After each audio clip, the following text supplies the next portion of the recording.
जय हिंद दोस्तों, कैसे हैं आप सब लोग। उम्मीद करता हूं कि आपकी प्रिपरेशन बहुत अच्छी चल रही होगी। आज इस लेक्चर में हम इकोनॉमी के एक चैप्टर सेविंग एंड इन्वेस्टमेंट को डिस्कस करने वाले हैं। अगर एग्जाम पॉइंट ऑफ व्यू से बात करें तो सेविंग एंड इन्वेस्टमेंट चैप्टर से स्टेटमेंट टाइप क्वेश्चंस आने की बहुत संभावना रहती है। और अभी जैसे हमने देखा जो लास्ट एग्जाम हुआ था सीडीएस में, सीडीएस 2023, उसमें इकोनॉमी के स्टैटिक पोर्शन से बहुत ज़्यादा क्वेश्चंस पूछे गए थे। तो आपका ज़्यादा समय ना लेते हुए आइए चैप्टर को स्टार्ट करते हैं। चैप्टर की बारीकियों में जाने से पहले मैं कुछ टर्म्स आपको क्लियर करवाना चाहता हूँ जो इसी चैप्टर से जुड़ी हुई हैं। तो सबसे पहले हम डिस्कस करते हैं सेविंग्स कि व्हाट इज सेविंग्स। देखो, जब भी कोई पर्सन अर्न करता है ना तो सब ऑब्वियस सी बात है कि वो कुछ ना कुछ खर्चा भी करेगा अपने कंजम्पशन के लिए, है ना। और जब अपनी अर्निंग में से वो कुछ ना कुछ एक्सपेंडिचर करता है खुद की सुख सुविधाओं के लिए, उसके बाद जो महीने के लास्ट में उसके पास पैसा बच जाता है ना, उसी को सेविंग बोलते हैं। सिंपल सा है, ठीक है। आप वैसे भी अवेयर हो गए इस चीज के बारे में। तो अगर मैं बात करूं कि सेविंग्स क्या होती हैं, जो कंजम्पशन के लिए हमने खर्चा किया है उसमें से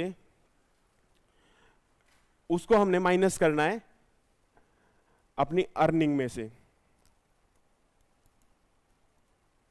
माइनस कंजम्पशंस, तो हमारे पास निकल के आता है सेविंग। अब क्योंकि हम इकोनॉमी पढ़ रहे हैं और हमारे सीडीएस सिलेबस में मैक्रो इकोनॉमी से क्वेश्चंस आते हैं, तो इंडिविजुअल लेवल पे तो हमने पढ़ना नहीं है, हम पढ़ेंगे नेशनल लेवल पे ले जाके इसको। तो वहीं पे हमारे पास टर्म आती है जीडीएस, ग्रोस डोमेस्टिक सेविंग्स, ठीक है। तो इससे पहले हमने एक वीडियो डाली थी यूट्यूब पे नेशनल इनकम के बारे में, वहां पे हमने बताया कि जीडीपी होता क्या है और जीडीपी से रिलेटेड सारी टर्म्स। मैं चाहूंगा कि अगर आपने वो वीडियो ना देखी तो एक बार आप जाके उस चैप्टर को कंप्लीट कर लीजिए। तो जीडीपी बेसिकली क्या होता है कि एक ज्योग्राफिकल बाउंड्री में, with in A geographical boundary, जो भी गुड्स एंड सर्विसेज प्रोड्यूस हुए हैं उन सब की मॉनेटरी वैल्यू, उसको जीडीपी बोलते हैं।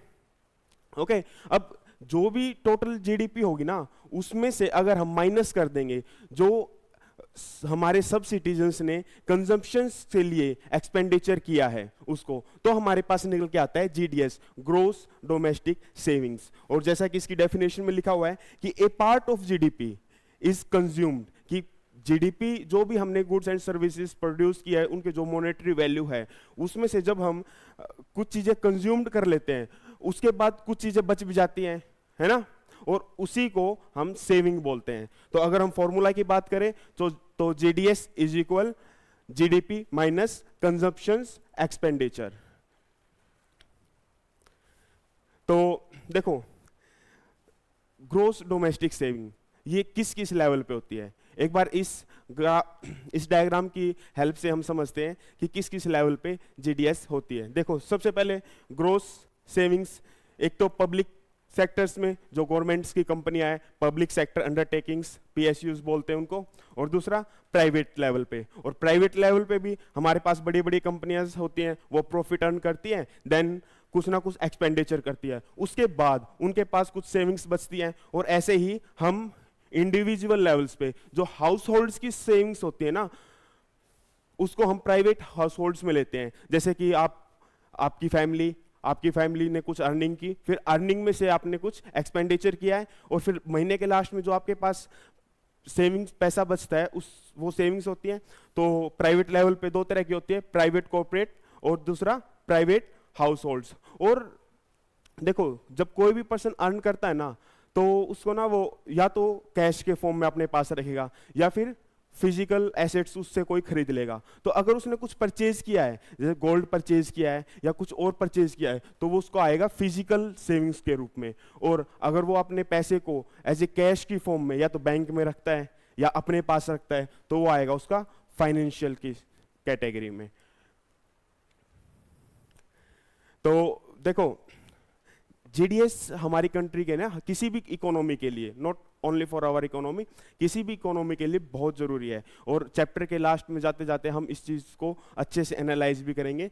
यहाँ पे एक ग्राफ बताया गया है जिसमें 2001 से लेके और 2018-19 तक का जो फाइनेंशियल ईयर है उसमें हमारी जीडीएस क्या रही है परसेंटेज में बताया गया है। जनरली ना जीडीएस को, ग्रोस डोमेस्टिक सेविंग को, हम परसेंटेज ऑफ जीडीपी में देखते हैं कि भाई जीडीपी का कितना परसेंट हमने सेव किया है।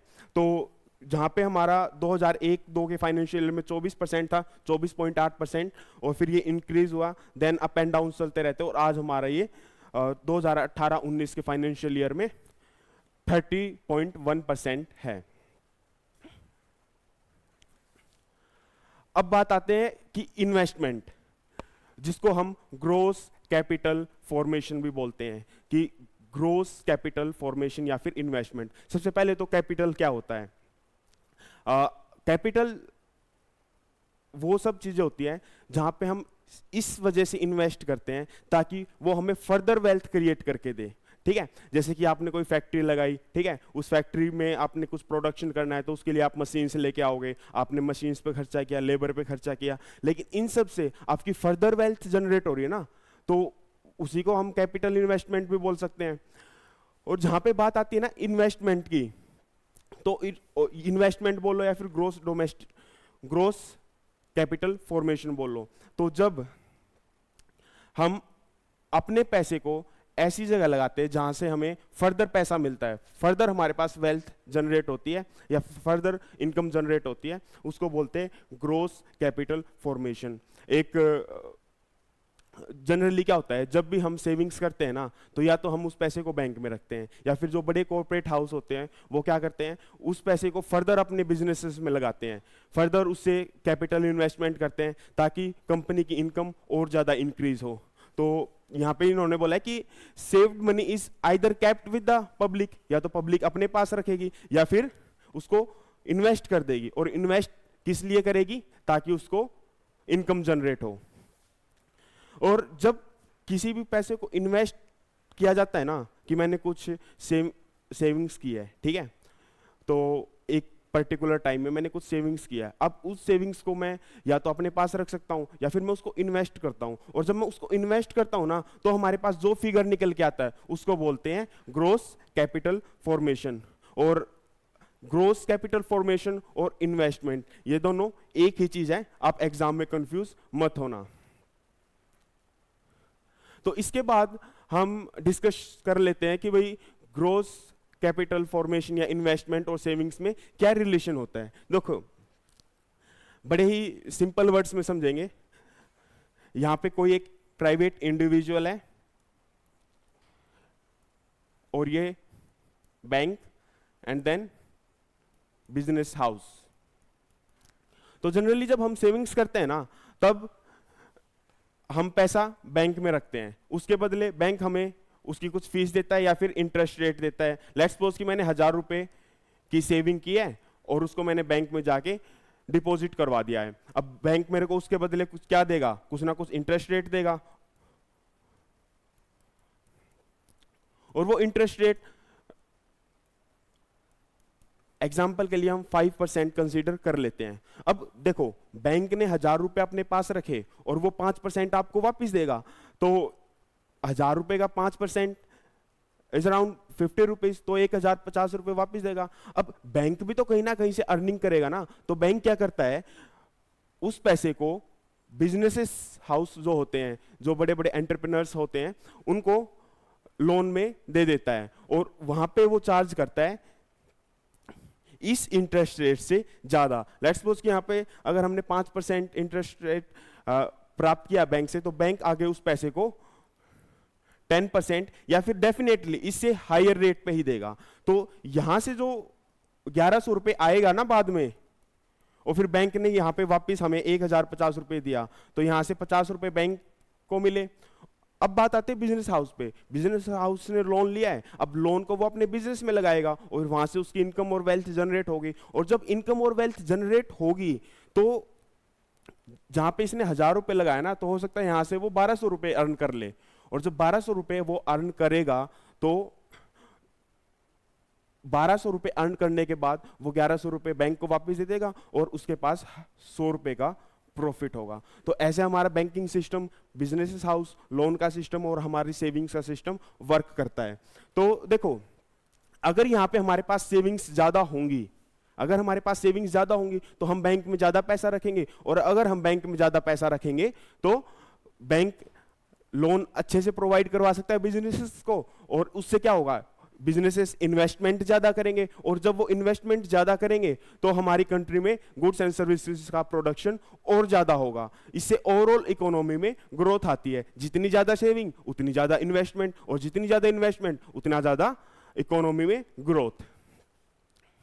तो ये रिलेशन है सेविंग्स और इन्वेस्टमेंट्स में। अब देखो, इसी के साथ मैं आपको कुछ और बातें बताना चाहता हूं।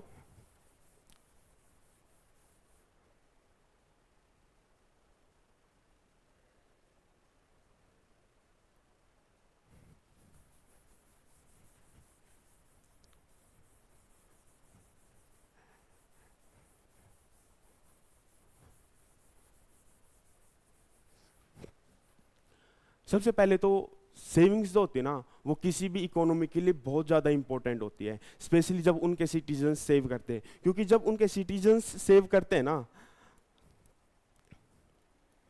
तो वो पैसा बैंक्स के पास रखते हैं, और जब वो उस पैसा को बैंक के पास रखते हैं वो बिजनेसेस हाउस को। लेकिन अगर ये सेविंग नहीं होगी तो जो हमारी गवर्नमेंट है, गवर्नमेंट को भी सोशल सर्विसेज के लिए पैसा चाहिए, और साथ में जो हमारे बिजनेसेस हाउस है या फिर इंडस्ट्रीज है जो हमारी, उनको भी पैसा चाहिए, है ना, अपना इन्वेस्टमेंट करने के लिए। अगर ये सेविंग्स नहीं होगी तो बैंक्स के पास पैसा नहीं जाएगा, और जब बैंक के पास पैसा नहीं जाएगा तो वो गवर्नमेंट को और बिजनेसेस को कैसे लोन प्रोवाइड करवा सकते हैं। तब ये जो हमारे पब्लिक और प्राइवेट सेक्टर होता है, ये मूव करता है फॉरेन कंट्रीज में, फॉरेन बैंक्स में। और जब बाहर से हम लोन लेते हैं ना, तो वो हमारे ऊपर एक बर्डन क्रिएट करता है। ओके, तो जब वो हमारे ऊपर बर्डन क्रिएट करेगा तो एक तो वो चार्जेस हायर चार्ज करेगा, जो हमारे नेशनल बैंक होते हैं, जो हमारे इंडिया के बैंक होते हैं, उनसे ज्यादा वो चार्ज करेगा। दूसरा, ये हमारी ना एक्सटर्नल पोजीशन को वीक करता है, हमारी क्रेडिबिलिटी इससे लूज होती है। तो किसी भी सिनेरियो में ना, अगर हम देखें कि भाई सेविंग्स बहुत ज्यादा इंपॉर्टेंट होती है किसी भी इकोनॉमी के लिए। जितनी ज्यादा सेविंग्स उतनी ज्यादा इन्वेस्टमेंट, उससे फिर इंप्लॉयमेंट भी जनरेट होता है। और अगर हम फॉरेन कंट्री के पास जाते हैं तो जो भी इंटरेस्ट रेट होगा वो फॉरेनर्स अर्न करेंगे, लेकिन यहां पे अगर हमारी सेविंग्स इंक्रीज हुई तो वो इंटरेस्ट रेट हमारे सिटीजन्स ही अर्न करेंगे। तो देश का पैसा देश में ही रहता है। अच्छा, इसमें एक चीज और है कि जरूरी नहीं है कि जितना भी सेव होता है वो सारा इन्वेस्टमेंट में जाता है। जैसे कि मैंने पहले ही बताया था कि सेव किया हुआ पैसा कुछ इमरजेंसी के लिए रखा जाता है, और कुछ बिजनेस हाउस में दे दिया जाता है, या फिर बैंक्स में दे दिया जाता है। बैंक फिर आगे लोन प्रोवाइड करवाते हैं बिजनेस हाउस को। तो जीडीएस का जो भी पोर्शन बैंक्स में दिया जाता है या फिर इन्वेस्ट कर दिया जाता है, उसको हम ग्रोस कैपिटल फॉर्मेशन बोलते हैं। आई होप आपको ये क्लियर हो गया होगा। अगर नहीं हुआ तो वीडियो को दोबारा देखना। चलिए आगे चलते हैं। तो एक ग्राफ है, यहां पे बात की हमने इसके एक्स एक्सिस पे कि लोनेबल फंड्स की क्वांटिटी के बारे में, और दूसरा इंटरेस्ट रेट परसेंटेज में। तो ये जो ग्राफ है ना, ये है कि डिमांड और सप्लाई का स्लोप कैसा होगा। तो इंटरेस्ट रेट के बेसिस पे कि भाई इंटरेस्ट रेट कैसे इफेक्ट करते हैं सेविंग एंड इन्वेस्टमेंट को। देखो, सेविंग्स रेट, इंटरेस्ट रेट सबसे पहले तो समझते हैं कि क्या होता है। इंटरेस्ट रेट वो फीस होती है जो या तो जिस बंदे ने लोन लिया है वो सामने वाले को देगा, या फिर जिस बंदे ने अपना पैसा डिपॉजिट किया बैंक्स में, उसको जो फीस मिलेगी ना, उसको इंटरेस्ट रेट बोलते हैं। कि अगर मैं बैंक में गया, मैंने 1000 रुपये वहाँ पे डिपॉजिट किए, तो उसके बदले मेरे को कुछ 5% 2% फीस मिलेगी, उसी को इंटरेस्ट रेट बोलेंगे। ऐसे ही बैंक आगे उसको एज ए लोन प्रोवाइड करेगा, और वहाँ से उसको जो फीस मिलेगी उसको इंटरेस्ट रेट बोलते हैं। As simple as it is. अब अगर जैसे जैसे डिमांड बढ़ती है ना लोन की, वैसे वैसे हमारे इंटरेस्ट रेट भी इंक्रीज होता है। ये सारा गेम डिमांड एंड सप्लाई पे वर्क करता है। तो जैसे जैसे डिमांड बढ़ेगी इंटरेस्ट रेट हायर होगा, और इसी का ऑपोजिट सप्लाई के बेसिस पे जितना ज्यादा पैसा बैंक्स में होगा ना, कि जितना भी, अगर बैंक के पास बहुत ज्यादा पैसा है, ठीक है, और उसको वो लोन प्रोवाइड करवाना है, तो बैंक क्या करेगा, इंटरेस्ट रेट को कम कर देगा। और जब बैंक इंटरेस्ट रेट को कम करेगा तो लोग फिर आएंगे और ज्यादा लोन लेंगे, ठीक है, जिससे जो बैंकों का पैसा है, बैंक्स के पास जो पैसा है वो इन्वेस्ट हो जाएगा।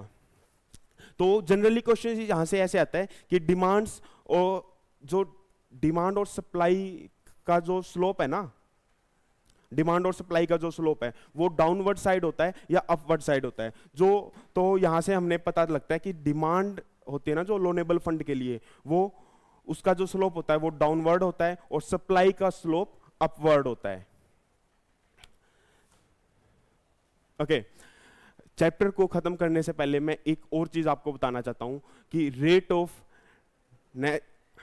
Real interest rate and nominal interest rate में क्या डिफरेंस होता है। ये टर्म्स बार बार आपको न्यूज़पेपर में भी देखने को मिलेंगी और एग्जाम में भी यहां से क्वेश्चंस बन सकता है। तो एक बार इसको समझ लेते हैं कि रियल इंटरेस्ट रेट और नॉमिनल इंटरेस्ट रेट में क्या डिफरेंस होता है। तो देखो, हमने नेशनल इनकम में भी किया था नॉमिनल जीडीपी, रियल जीडीपी। जहां पे भी वर्ड आ जाए ना नॉमिनल, इसका मतलब ये है कि इन्फ्लेशन को एडजस्ट नहीं किया गया है, और रियल जहां भी वर्ड आ जाए मतलब वहां पे इन्फ्लेशन को एडजस्ट किया गया है।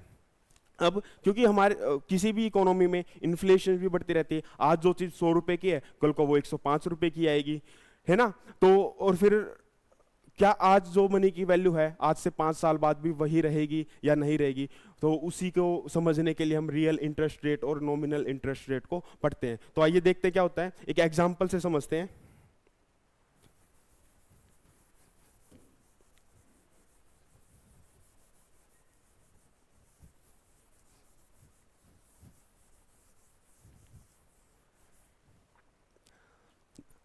देखो, अगर मैंने 100 रुपए बैंक में डिपॉजिट किए 5% के इंटरेस्ट रेट पे 1 साल के लिए, तो बैंक मेरे को 1 साल बाद 105 रुपए देगा वापस, है ना। अब यहां से देखने से ये पता लगता है कि मेरे को 5 रुपए का प्रॉफिट हुआ है, लेकिन क्या एक्चुअली में ये 5 रुपए का प्रॉफिट हुआ है, उसके लिए हमें एक बार इन्फ्लेशन को भी समझना पड़ेगा। अब देखो, अगर मैंने आज 100 रुपए डिपॉजिट किए है ना, ठीक है, आज मैं 100 रुपए में एग्जाम्पल के लिए 1 केजी चीनी खरीद सकता हूं, और 1 साल बाद 1 केजी चीनी का प्राइस 103 रुपए है। तो जो चीज मैं पहले 100 रुपए में खरीद पाता था ना, अब वो 103 रुपए में परचेज कर पाऊंगा, है ना। और यही पैसा जब मैंने बैंक में दिया तो मेरे को 105 मिला। ओके, तो अब अगर मैं चीनी लेने जाऊंगा तो मेरे को 103 रुपए देने पड़ेंगे, और मेरे पास है कितने, 105 रुपए। तो अगर देखा जाए कैलकुलेशन के बाद मेरे को प्रॉफिट तो सिर्फ 2 ही रुपए का हुआ ना, है ना। तो ऐसे ही इन्फ्लेशन को एडजस्ट करके रियल और नॉमिनल इंटरेस्ट रेट निकाले जाते हैं। यहां पे इन्फ्लेशन को एडजस्ट नहीं किया गया है, इसलिए नॉमिनल इंटरेस्ट रेट है कि मैंने 100 रुपए दिए, 5% का इंटरेस्ट रेट मिला, 105 लास्ट में आया और 5 रुपए का प्रॉफिट हो गया। लेकिन अगर हम बात करें रियल इंटरेस्ट रेट की, तो वहां से हमें कैलकुलेशन के बाद पता चलता है कि प्रॉफिट तो सिर्फ 2 ही रुपए का हुआ है, क्योंकि करेंसी की वैल्यू भी तो डाउन होते जाते हैं ना इन्फ्लेशन के साथ साथ। तो अगर हम यहां पे बात करें नॉमिनल इंटरेस्ट रेट की, तो वो निकल के आया हमारे पास 5%, और हम बात करें रियल इंटरेस्ट रेट की तो वो निकल के आया हमारे पास सिर्फ 2%। और यही डिफरेंस है रियल इंटरेस्ट रेट में और नॉमिनल इंटरेस्ट रेट में। इसी के साथ हम आज का लेक्चर एंड करते हैं।